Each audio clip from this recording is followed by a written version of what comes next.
Hello friends, नमस्कार, good evening. आप देख रहे हैं आपका अपना चैनल अभिनव डिजिटल टेक। दोस्तों, मैं आज आपका ट्रिपल सी टारगेट क्लास की 14वीं वीडियो लाया हूं, जिसमें आप लोग ईमेल एंड ई गवर्नेंस के बारे में बहुत इंपॉर्टेंट क्वेश्चन जानेंगे।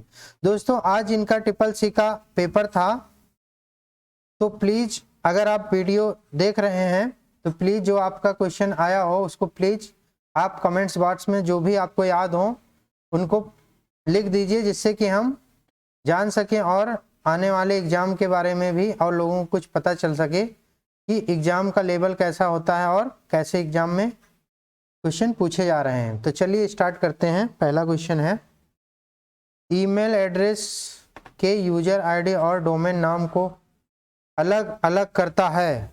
इसका राइट आंसर हो जाएगा दोस्तों @ @ का सिंबल जो होता है वो अलग अलग करता है। तो जैसे ईमेल आईडी होती है abc123@gmail.com, तो यहाँ पे @ से पहले वाला ये सिंबल जो होता है इसको @ कहते हैं। @ से पहले वाला सिंबल जो होता है इसको हम यूजर नेम कहते हैं और इसको हम gmail.com, इसको हम डोमेन नेम के नाम से जानते हैं, डोमेन नेम कहते हैं। तो ये आपका राइट आंसर हो जाएगा @ तो आपसे पूछा जाए कि ईमेल एड्रेस कितने भागों में डिवाइड होता है, तो आप बोलेंगे 2 भागों में, एक आपका यूजर नेम, दूसरा आपका डोमेन नेम। तो ये आप लोग ईमेल एड्रेस के बारे में इतना याद रखेंगे। नेक्स्ट क्वेश्चन देखते हैं, abc123@yahoo.com में यूजर नेम क्या है। तो इसमें यूजर नेम आपका @ से पहले वाला पार्ट्स हो जाएगा, इट मीन्स abc123। तो दोस्तों ये जीमेल का स्क्रीनशॉट है जिसमें कुछ समझ लेते हैं। ये जहाँ पे कंपोज लिखा हुआ है यहाँ से आप क्रिएट मेल करते हैं। अगर आपको मेल करना हो तो आप इसी ऑप्शन को सिलेक्ट करेंगे। इनबॉक्स में जो होता है प्राप्त मेल होती हैं, जो मेल आती हैं रिसीव होती हैं उनको स्टोर होता है इनबॉक्स में। सेंड बॉक्स में आपकी भेजी हुई मेल जो होती है, जो भेज चुके होते हैं वो वाली मेल होती है। ड्राफ्ट में आपकी जो आप सेव किए होते हैं वो मेल आपको ड्राफ्ट बॉक्स में मिलेगी। तो इतनी चीज आप लोग मेल बॉक्स के बारे में याद रखेंगे कि क्रिएट मेल कंपोज से होता है, प्राप्त मेल सेंड बॉक्स में होता है, सेंड मेल जो होती हैं वो सेंड बॉक्स फोल्डर में होती हैं और ड्राफ्ट में आपकी सेव वाली जो होती हैं वो मेल होती हैं। नेक्स्ट क्वेश्चन देखते हैं, जीमेल में अधिकतम कितने साइज की फाइल अटैच की जा सकती है। तो दोस्तों याद रखिएगा, जीमेल के द्वारा आप 25 MB तक की फाइल को आप अटैच कर सकते हो। तो दोस्तों ये बॉटम पे जो आपका सिंबल बना हुआ है ये आपका अटैचमेंट का सिंबल होता है। याद रखेंगे, फाइल को अटैच करने के लिए ये सिंबल होता है। तो यहाँ से आप अटैच करके फोटो, इमेज या PDF फाइल वगैरह या कोई भी फाइल आप अटैच कर सकते हो। याद रखिएगा मैक्सिमम आपकी 25 MB की फाइल अपलोड हो सकती है। अगर इससे मोर है, ज़्यादा है, 26, 27, 28 MB या 1 GB में है, तो उसको गूगल ड्राइव पे सेव करके उसकी लिंक को आपको शेयर करना होगा। ये आप लोग याद रखेंगे। और दोस्तों यहाँ पे जो रेसिपिएंट लिखा हुआ है यहाँ पे आपको मेल लिखा जाता है, मेल एड्रेस लिखा जाता है जिसको आप मेल भेज रहे हो। सब्जेक्ट में आपको विषय लिखा जाता है कि आप मेल किस विषय पे लिख रहे हो, किस पे भेज रहे हो। और बाकी ये मैसेज बॉडी होता है आपका, मैसेज में आप जो भी मैटर होता है आप लिख देते हो। तो इतनी चीज आप याद रखेंगे। नेक्स्ट क्वेश्चन देखते हैं, ईमेल में मुख्य कंटेंट कहा जाता है। तो ईमेल में मुख्य कंटेंट जो होता है वो बॉडी होता है। जो कुछ आप ईमेल में लिखते हो वो मैसेज बॉडी कहलाता है, मैसेज बॉडी, याद रखेंगे।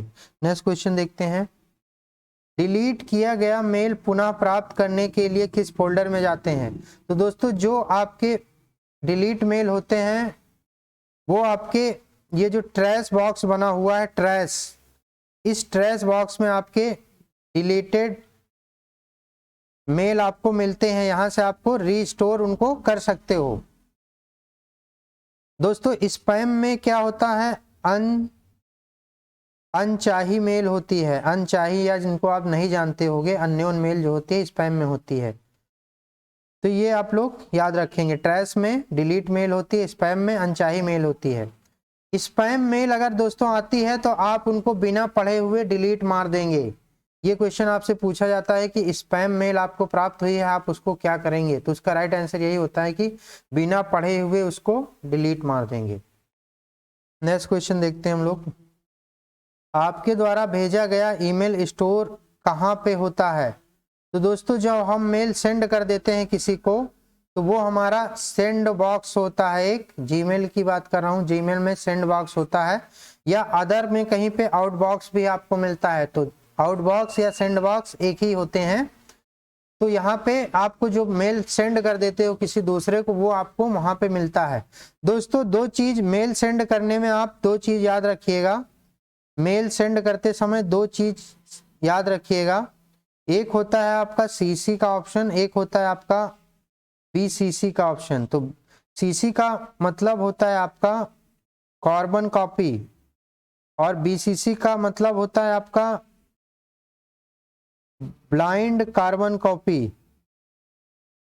तो इसका मतलब क्या होता है ये जान लेते हैं। मान लो दोस्तों हम 2-3 लोगों को मेल भेज रहे हैं, तो अगर हम सीसी कर रहे हैं, सीसी ऑप्शन सेलेक्ट कर रहे हैं, तो ये 2-3 लोगों को जो मेल भेजोगे, जब सबके पास प्राप्त होगा मेल तो सभी के पास एड्रेस दिखाएगा कि XYZ तीनों लोगों को ये मेल भेजा गया है। लेकिन अगर आप बीसीसी सेलेक्ट करके, बीसीसी का एक ऑप्शन होता है उसको सेलेक्ट कर लेंगे, तो आपको मेल जो प्राप्त होगा सिर्फ आपकी ईमेल आईडी वहां पे दिखाई देगी, बाकी 2 लोगों की नहीं दिखाई देगी। तो ये ब्लाइंड कार्बन कॉपी होती है। तो ये याद रखिएगा, आपसे ये पूछा जाता है। नेक्स्ट क्वेश्चन देखते हैं। जीमेल के फाउंडर कौन है? तो जीमेल के फाउंडर पॉल बुचेइत होते हैं। आपके पॉल बुचेइत जीमेल के फाउंडर हैं, ये भी आपसे पूछा जाता है। तो याद रखेंगे आप लोग जीमेल के फाउंडर। नेक्स्ट क्वेश्चन देखते हैं हम लोग। सर्वर से मेल बॉक्स में ईमेल को डाउनलोड करने के प्रोटोकॉल कौन सा होता है? तो दोस्तों सर्वर से क्लाइंट तक, मान लो क्लाइंट पे अगर मेल आ रही है तो उसके लिए लाने का काम POP3 करता है। प्राप्त करने का मतलब POP3, post office protocol version 3। अगर आपको क्लाइंट से मेल को सर्वर पे भेजना है तो आपको SMTP ये प्रोटोकॉल इस्तेमाल होता है। इसका फुल फॉर्म होता है सिंपल मेल ट्रांसफर प्रोटोकॉल। तो याद रखेंगे, सर्वर से क्लाइंट पे अगर मेल आ रही है तो POP3 प्रोटोकॉल इस्तेमाल होता है। अगर क्लाइंट से सर्वर पे आ रही है मेल तो वो SMTP वर्क करता है। तो याद रखिएगा, ये दोनों प्रोटोकॉल्स बहुत पूछे जाते हैं। नेक्स्ट क्वेश्चन देखते हैं। विभिन्न होस्ट के बीच ईमेल की सुविधा प्रदान करने वाला प्रोटोकॉल्स है। तो ये दोस्तों है आपका SMTP, जिसको बोलते हैं हम सिंपल मेल ट्रांसफर की मतलब प्रोटोकॉल। तो इसका फुल फॉर्म भी पूछा जाता है, याद रखेंगे, simple mail transfer protocols. Next question देखते हैं। SMTP में M का क्या अर्थ है? M का मतलब होता है मेल, अभी मैं बता चुका हूं। इसका फुल फॉर्म होता है सिंपल मेल ट्रांसफर प्रोटोकॉल। तो मेल M का मतलब होता है मेल। तो ये भी आप लोग याद रखेंगे, इस तरह से क्वेश्चन फ्रेम किए जाते हैं। नेक्स्ट क्वेश्चन देखते हैं। सोशल साइट का उदाहरण है? तो दोस्तों ये फेसबुक, ट्विटर, लिंक्डइन, इंस्टाग्राम, ये सब आपकी सोशल साइट का एग्जाम्पल हैं, याद रखिएगा। नेक्स्ट क्वेश्चन देखते हैं। ब्लॉग के लिए कंटेंट लिखने वाले को क्या कहते हैं? दोस्तों इसका मतलब जो ब्लॉग का कंटेंट लिखता है उसको ब्लॉगर कहते हैं। तो ब्लॉगर आप याद रखिएगा, जो आपका ट्विटर होता है, ट्विटर जो आपकी वेबसाइट है या ऐप है, ये आपका माइक्रो ब्लॉगिंग साइट है। याद रखिएगा, ट्विटर क्या है? माइक्रो ब्लॉगिंग साइट है। ये आपसे बहुत एग्जाम में पूछा जाता है। तो ब्लॉग जो लिखता है, ब्लॉग के कंटेंट को जो लिखता है उसको ब्लॉगर कहते हैं, उस पर्सन को ब्लॉगर कहते हैं। जो यूट्यूब पे वीडियो अपलोड करता है या यूट्यूब वीडियो बनाता है तो उसको यूट्यूबर बोलते हैं, ये भी आप लोग याद रखेंगे।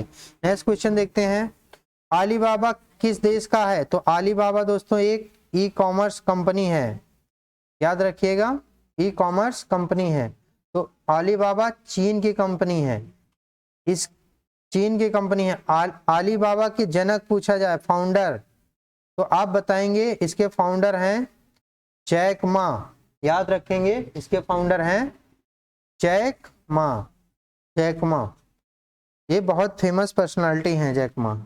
नेक्स्ट क्वेश्चन देखते हैं, इंटरनेट का सबसे वायरल सेक्शन है? तो इंटरनेट का सबसे वायरल सेक्शन जो होता है सोशल साइट्स होता है, या आप सोशल मीडिया कह सकते हो। दोस्तों यहाँ पे कुछ सोशल मीडिया दी हुई है, जैसे Facebook, Twitter, LinkedIn, Google plus, Pinterest, Tumblr, Instagram page, ये सब आपके सोशल साइट्स के एग्जाम्पल हैं।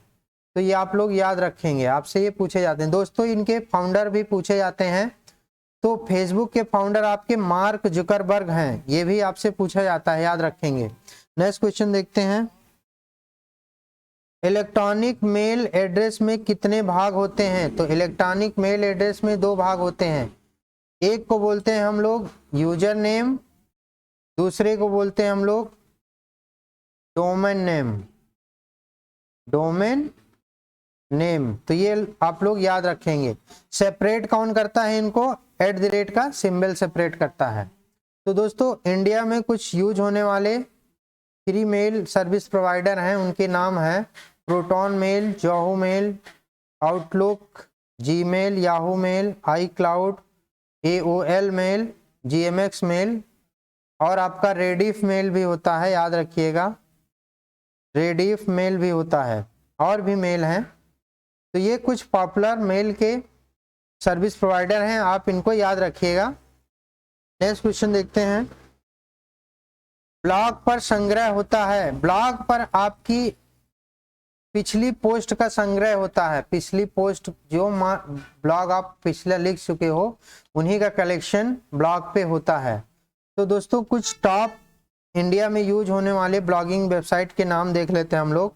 एक है blogger.com, wordpress.com, tumblr.com, medium.com, linkedin.com।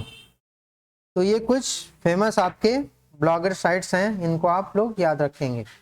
Next question देखते हैं, वर्डप्रेस, एक्सप्रेशन इंजन, टाइपेड आदि का इस्तेमाल किया जाता है। तो ये सब दोस्तों आपके ब्लॉगिंग साइट्स हैं, क्या हैं? ब्लॉगिंग साइट्स हैं, इनको आप लोग याद रखेंगे। वर्डप्रेस और टाइपेड ये बहुत ही फेमस ब्लॉगिंग साइट्स हैं। दोस्तों ब्लॉग क्या होता है? जो आप लेख ऑनलाइन लिखते हो उसको ब्लॉग कहते हैं। नेक्स्ट क्वेश्चन देखते हैं, फेसबुक में जहां आपके दोस्तों की फोटो दिखाई देती है उसे क्या कहते हैं? तो दोस्तों उसे कहते हैं न्यूज फीड। अगर आप लोग दोस्तों अगर आप लोग फेसबुक नहीं चलाते हैं तो प्लीज फेसबुक चलाइए, फेसबुक आप अकाउंट बना लीजिए, भले ना चलाइए लेकिन उसके बारे में आप लोग जानकारी जरूर रखिए। तो उसको कहते हैं न्यूज फीड कहते हैं। नेक्स्ट क्वेश्चन देखते हैं हम लोग, उमंग ऐप को भारत में शुरू किया गया। तो उमंग ऐप को भारत में 23 नवंबर 2017 को शुरू किया गया था, उमंग। तो दोस्तों उमंग का फुल फॉर्म भी पूछा जाता है, तो उमंग का फुल फॉर्म होता है unified mobile application for new age governance, ये इसका फुल फॉर्म होता है, आप लोग याद रखेंगे। नेक्स्ट क्वेश्चन देखते हैं, पीओएस का पूरा नाम क्या है? तो पीओएस का पूरा नाम होता है पॉइंट ऑफ सेल। दोस्तों पॉइंट ऑफ सेल क्या होता है? एक काउंटर होता है जहां पे आप पेमेंट वगैरह करते हो, बिलिंग करते हो। तो इस तरह से कुछ कंपोनेंट आपको वहां पे मिलेंगे, जैसे एक आपका कंप्यूटर मिलेगा, स्क्रीन मिलेगी, और आपका कुछ स्कैनर मिलेंगे, थर्मल प्रिंटर मिलेगा, और भी कैमरे भी लगे होते हैं। तो ये आपका एक पीओएस का पूरा सेटअप है। तो याद रखेंगे पीओएस मतलब होता है पॉइंट ऑफ सेल, जहां पे आप बिलिंग करते हो उस काउंटर को पॉइंट ऑफ सेल कहते हैं। नेक्स्ट क्वेश्चन देखते हैं हम लोग, 2FA का फुल फॉर्म क्या है? बहुत ही इंपॉर्टेंट है दोस्तों। 2FA का फुल फॉर्म होता है two factor authentication. Two factor authentication दोस्तों ज़्यादातर आपका पेमेंट में इस्तेमाल होता है। ऑनलाइन जब आप पेमेंट करते हो तो वहाँ पे ये इस्तेमाल होता है। पहला ऑथेंटिकेशन होता है आपका जब आप लॉगिन करते हो, यूजर आईडी पासवर्ड इंसर्ट करते हो। दूसरा ऑथेंटिकेशन तब होता है जब आप ट्रांजैक्शन करते समय OTP इंटर करते हो। तो ये आपका 2 स्टेप ऑथेंटिकेशन कहलाता है। एक तो लॉगिन पासवर्ड, दूसरा OTP। अगर दोनों आपके ओके हो जाएंगे तब आपका ट्रांजैक्शन सक्सेस हो जाएगा, अदरवाइज फेल्ड हो जाएगा। तो ये इंडिया में इस्तेमाल होता है जिससे कि फ्रॉड को रोका जा सके, और बहुत हद तक रोका भी गया है। नहीं तो लोग पासवर्ड हैक करके अकाउंट ही सबका खाली कर दें। नेक्स्ट क्वेश्चन देखते हैं। B2B का पूरा फुल फॉर्म क्या है? तो दोस्तों B2B का फुल फॉर्म होता है बिजनेस टू बिजनेस। दोस्तों ये आपका बिजनेस मॉडल होता है। तो बिजनेस मॉडल और भी कुछ हैं, देख लेते हैं हम लोग। B2C, B2G, C2C,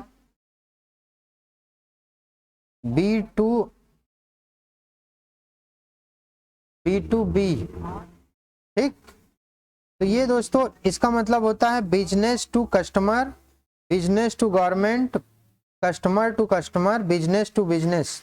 इसको आप लोग याद रखेंगे। तो ये कुछ बिजनेस मॉडल या ई गवर्नेंस मॉडल होते हैं। बिजनेस मॉडल मतलब इसके फुल फॉर्म आपसे पूछे जाते हैं। तो दोस्तों B2B में क्या होता है? एक बिजनेस वाला दूसरे बिजनेस वालों को कोई प्रोडक्ट सेल करता है तो उसको बिजनेस टू बिजनेस मॉडल कहते हैं। जैसे कि आपका एक अमेजन कंपनी है और एक आपका फ्लिपकार्ट कंपनी है, ये अपने प्रोडक्ट एक दूसरे को बेच रहे हैं तो वो कहेंगे बिजनेस टू बिजनेस मॉडल। या एक बड़ा व्यापारी एक छोटे व्यापारी को माल बेच रहा है तो उसको बिजनेस टू बिजनेस मॉडल बोलेंगे। कस्टमर टू कस्टमर क्या होता है दोस्तों? कस्टमर टू कस्टमर, एक कस्टमर दूसरे कस्टमर को सामान बेच रहा है। जैसे आप OLX पे बेच दो, ये नाम आपने सुना होगा। तो ये आपका बेस्ट एग्जांपल है customer to customer business model का। एक कस्टमर अपनी चीजों को नहीं इस्तेमाल करना चाहता तो दूसरे कस्टमर को बेच देता है। तो आपसे ये पूछा जाता है OLX किसका एग्जांपल है? तो customer to customer business model का एग्जांपल है, आप लोग याद रखेंगे। नेक्स्ट क्वेश्चन देखते हैं हम लोग। उमंग ऐप का क्या उद्देश्य है? तो उमंग ऐप का उद्देश्य है दोस्तों फास्ट ट्रैक मोबाइल गवर्नेंस।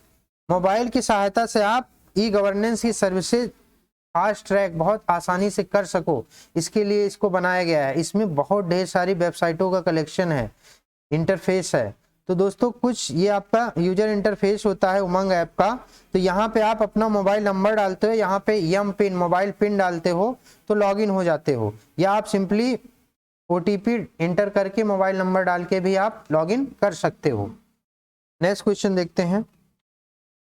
उमंग ऐप कितनी भाषाओं में सपोर्ट करता है? तो उमंग ऐप 13 भाषाओं को सपोर्ट करता है। नेक्स्ट क्वेश्चन देखते हैं हम लोग। शासन के लिए कस्टमर के प्रयोग को क्या कहते हैं? शासन के लिए कंप्यूटर के प्रयोग को बोलते हैं ई गवर्नेंस। तो दोस्तों ई गवर्नेंस मतलब होता है जो गवर्नमेंट के काम होते हैं वो ऑनलाइन होते हैं, कंप्यूटर से होते हैं, तो उसको ई गवर्नेंस कहते हैं। तो दोस्तों अब इंडिया में बजट भी जो पेश होता है वो डिजिटल बजट पेश होता है, तो वो भी आपका एक ई गवर्नेंस का एग्जाम्पल है। नेक्स्ट क्वेश्चन देखते हैं। IRCT से क्या आशय है? तो दोस्तों IRCT से आपका ऐसा है, ये एक रेलवे की सर्विस प्रोवाइडर है, रेलवे की एक सब्सिडरी है जिससे आप रेल की टिकट बुक कर सकते हो, बुक टिकट। दूसरा आप फूड वगैरह भी आप यहाँ से परचेज कर सकते हो। और इसका फुल फॉर्म अगर पूछा जाए, ये भी बहुत पूछा जाता है, इसका फुल फॉर्म है Indian railway catering and tourism corporation. तो ये आप लोग याद रखेंगे, इसका फुल फॉर्म भी बहुत पूछा जाता है। 20 से पूछा जाता है कि सी का मतलब क्या है? तो सी का मतलब है कैटरिंग, दूसरे सी का मतलब क्या है? कॉर्पोरेशन, टी का मतलब क्या है? टूरिज्म। तो इस तरह से भी आपसे पूछा जाता है, तो आप लोग याद रखेंगे। नेक्स्ट क्वेश्चन देखते हैं। IMPS का पूरा नाम क्या है? तो IMPS का पूरा नाम होता है इमीडिएट पेमेंट सर्विस। ये दोस्तों आपको 24/7 उपलब्ध होती है। आप पैसा ट्रांसफर करते हैं किसी के अकाउंट में तो आपका तुरंत पैसा उसके अकाउंट में ट्रांसफर हो जाता है। इसको कहते हैं IMPS सर्विस। दोस्तों इसको स्टार्ट किसने किया ये भी आपसे पूछा जाता है। इसको स्टार्ट करने वाली संस्था का नाम है NPCI। इसका फुल फॉर्म होता है national payment corporation of India.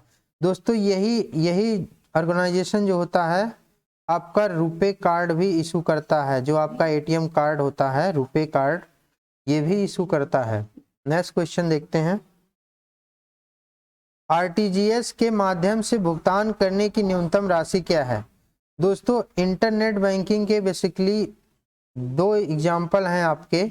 एक होता है 3 हैं आपके RTGS, दूसरा आप बोल सकते हो NEFT, तीसरा बोल सकते हो आप IMPS। तो दोस्तों RTGS की जो मिनिमम लिमिट होती है, RTGS करना है तो मिनिमम लिमिट आपकी 2 लाख रुपए होती है और मैक्सिमम कोई लिमिट नहीं है, कोई सीमा नहीं है, ये याद रखेंगे। अगर NEFT से पूछा जाए आपका तो मिनिमम NEFT के लिए 1 रुपए की सीमा होती है, मैक्सिमम इसका भी नो लिमिट याद रखेंगे, लेकिन ये बैंक डिसाइड करते हैं। IMPS के लिए भी मिनिमम आपका 1 रुपया होता है मिनिमम और मैक्सिमम इसमें भी बैंक डिसाइड करती है, तो इसकी भी कोई लिमिट नहीं है, याद रखिएगा। तो ये आपके इंटरनेट बैंकिंग के इतने मोड होते हैं, RTGS, NEFT, IMPS। IMPS का full form immediate payment service होता है। NEFT का फुल फॉर्म होता है national electronic fund transfer. RTGS का फुल फॉर्म होता है real time gross settlement. Next question देखते हैं हम लोग।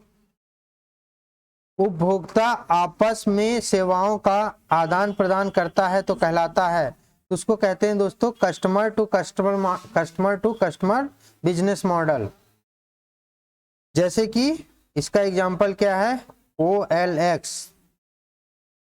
नेक्स्ट क्वेश्चन देखते हैं। उमंग का पूरा नाम क्या है? तो दोस्तों ये उमंग ऐप का पूरा नाम unified mobile application for new age governance, ये फुल फॉर्म है, ये आप लोग याद रखेंगे। ये 2017 में स्टार्ट हुआ और ये 13 भाषाओं में उपलब्ध है, ये आप लोग याद रखेंगे। तो दोस्तों आज इतने ही क्वेश्चन थे, टॉप 30 क्वेश्चन, जिससे कि आपको बहुत कुछ सीखने को मिला होगा।